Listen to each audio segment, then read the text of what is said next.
Hi hello welcome to Abbas blogs. ఈ చెట్టు చూసారా? సేమ్ అచ్చం ప్లాస్టిక్ పువ్వులా ఉండిద్ది ఈ పువ్వు. నెక్స్ట్ వచ్చేసి ఇవి 12 మొగ్గలు పండినాయండి ఈ చెట్టుకి. ఈ పువ్వు వచ్చేసి నార్మల్ పువ్వులా ఉంటుంది, హైబ్రిడ్ చెట్టు ఇది. నెక్స్ట్ వచ్చేసి సొరకాయ పాదికి పసుపు నీళ్ళు కొడుతున్నానండి, పురుగు గట్ల ఏం రాకుండా. దీనికి పసుపు నీళ్ళు కొడితే నీట్గా పురుగు ఏమన్నా ఉన్నా పోతుంది. మన పాత వీడియోలో మనం ప్లాంటింగ్ చేసిన క్యాబేజీ ఫ్లవర్స్ ఇవి చూడండి. ఆల్మోస్ట్ అయిపోయింది. క్యాబేజీ ఫ్లవర్స్ కోతకు వచ్చాయి.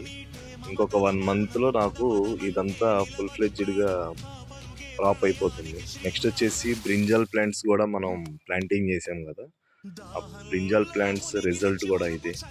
చాలా వరకు కాయలు పడిపోతున్నాయి, బ్రింజాల్స్ పడిపోతున్నాయి.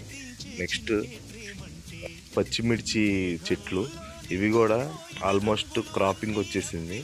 అయితే ఇప్పుడు ప్రెజెంట్ వచ్చేసి brinjal plants, next cabbage flower అయితే ఆల్మోస్ట్ ఒక 1 మంత్లో మనకి హార్వెస్టింగ్ వచ్చేస్తుంది. నెక్స్ట్ ఇది వచ్చేసి మెంతికూర కూడా ఇంకా నెక్స్ట్ హార్వెస్టింగ్ వచ్చేసింది. అయితే నెక్స్ట్ తోటకూర, నెక్స్ట్ దాంట్లోనే కొత్తిమీర వేసాము. కొత్తిమీర చెట్లు కూడా వేసాము. కొత్తిమీర విత్తనాలు కూడా చల్లితే అవి కూడా వచ్చాయి. నెక్స్ట్ మన దగ్గర పుదీనా కూడా ఉంది.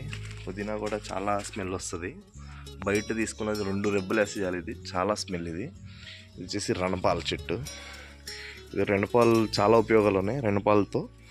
ఇవి వచ్చేసి షుగర్ పేషెంట్స్ కానివ్వండి, బీపీ పేషెంట్స్ కంట్రోల్ చేస్తుంది చాలా. నెక్స్ట్ మన దగ్గర చాలా ఉన్నాయి. ఇంకా ఇదిగోండి గులాబీ పూలు.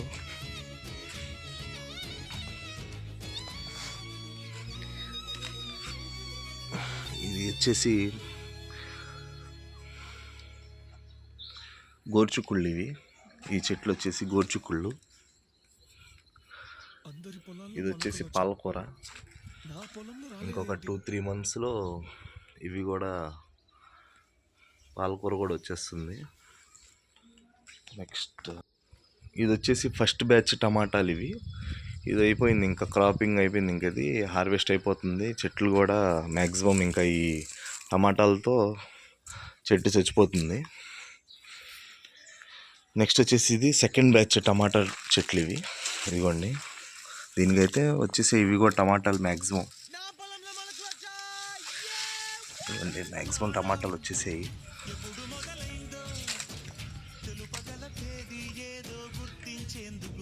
ప్రజెంట్ ఇదేమో సొరకాయ చెట్టుకి ఇప్పుడే పసుపు నీళ్ళు కూడా చల్లాను. ఇదిగోండి సొరకాయ చెట్టు. నెక్స్ట్ ఇక్కడ వచ్చేసి గోంగూర. మ్యాక్సిమం మన ఇంట్లోనే అన్ని పండించుకుంటాం, మేమే పండించుకొని తింటాం. ఏదో అవసరం కొద్దిగా బయట తెచ్చుకొని తింటాము. ఇది వచ్చేసి వంకాయ చెట్లు అయితే ప్రజెంట్ ఇవి కూడా హార్వెస్టింగ్ వస్తున్నాయి, మంచి తయారీలో ఉన్నాయి. ఇదండి మా గార్డెన్. అరటి చెట్లు కూడా ఉన్నాయి. అరటి చెట్టు వచ్చేసి చక్కెరకేళి అరటి పండ్లు మతీగా ఉంటాయి. ప్రజెంట్ ఇంత పెద్ద గార్డెన్లో ఈ బలం సరిపోవట్లేదు మా గార్డెన్కి, ట్రీస్కి. ఇన్ని ట్రీస్ ఉండేపాటికి బలం సరిపోవట్లేదు. ఈ సెకండ్ బ్యాచ్ బ్రింజాల్ చెట్లు వచ్చేసి చాలా పెద్దగా అవుతున్నాయి. బ్రింజాల్స్ వచ్చేసి ఇదిగోండి ఇక్కడ ఉన్నాయి, ఇదిగోండి చాలా పెద్దవి అవుతున్నాయి. ఇది ప్రజెంట్ స్మాల్ సైజ్. అది ఇప్పుడు ఆ చెట్టుకి ఇంకా పెద్దది అవుతుంది. నెక్స్ట్ వీడియోలో ఆ బ్రింజాల్ ఎంత ఉందో మీకు చూపిస్తాను. ఓకే, నా గార్డెన్ మీకు చూపించాను కదా. ఇదిగోండి మళ్ళీ ఈ రోజు అయితే అసలు చెప్పే పని లేదు, చాలా అందంగా ఉండిద్ది మా గార్డెన్కి. ఇది చూస్తే చాలు, ఈ పువ్వుని చూస్తే చాలు మొత్తం స్ట్రెస్ పోద్ది. అట్లా చూసారు కదా మా గార్డెన్ ఎంత బాగుందో. పొద్దున్నే లేచి దీన్ని ఒక హ్యాబిట్గా మార్చుకున్నాను. మొత్తం క్లీన్ చేయడం, వాటరింగ్ చేయడం, దీంట్లో నుంచి చిన్న చిన్న చెట్లు పీకేయడం, ఇలాంటి అంటే కలుపు అంటారు, ఆ కలుపు చెట్లు కూడా పీకేయాలి. ఇలాంటి కలుపు చెట్ల మధ్యలో వస్తుంది. ఎట్లాంటి చెట్టు పెంచాలన్నా ఇలాంటి కలుపు ఉంటే ఇది బలం తీసుకొని ఏ చెట్టునైనా బలం రానికుండా చేస్తుంది మనం పెంచే చెట్టుని.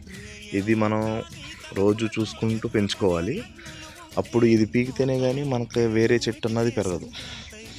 చూడండి, సపోజ్ ఇక్కడ ఉంది చూడండి, ఈ చెట్టు పీకేయాలి. పీకేస్తేనే ఈ చెట్టుకి బలం పెరుగుతుంది. లేదంటే ఇది పెరుగుతుంది కానీ దాని పక్కన ఉన్న చెట్టు పెరగదు. అట్లా మ్యాక్సిమం అన్నీ మన గార్డెన్లోనే ఏర్పాటు చేసుకున్నాను. ఇట్లా ఓకే, వితౌట్ పెస్టిసైడ్స్తో, వితౌట్ కెమికల్స్తో పెండే చెట్లు ఇవి. మేము ఒక్క కెమికల్ కానివ్వండి, స్ప్రేస్ కానివ్వండి ఏది చేయం. అందుకనే చాలా టేస్ట్ ఉంటాయి. టమాటాలు కానివ్వండి, వంకాయలే కానివ్వండి, క్యాబేజీ చూసారా, వితౌట్ ఎనీ స్ప్రేయింగ్ మనం ఈ క్యాబేజీని ఇట్లా పండించాం. జస్ట్ ఒక హ్యాబిట్, మాకు బాగా అలవాటైపోయింది. చెట్లు పొద్దున్నే రావడం, ఈ చెట్లలోకి ఇవన్నీ చూసుకుంటాం, నీట్గా ఉంచుకుంటాం. పాలకూర కూడా ఒక 1 month అవుతుంది వేసి, మొలకలు వచ్చాయి. ఇంకొక 1 month, 1.5 monthలో మనకి హార్వెస్టింగ్ అయిపోతుంది. డ్రమ్ స్టిక్స్ అంటే ములక్కాయ ఆకు కానివ్వండి, మొత్తం లేతగానే ఉంది. మేము పప్పులు వేసుకొని తింటాం ఈ ఆకుని. ఐరన్ చాలా మంచిది, పప్పులు వేసుకొని తింటే ఐరన్. చూడండి మా గార్డెన్ ఇదే. కన్ఫామ్గా లైక్ చేయండి, షేర్ చేయండి, సబ్స్క్రైబ్ చేయండి. మీకు ఏమైనా డౌట్స్ ఉంటే మాకు కామెంట్ చేయండి. Signing off. Thank you.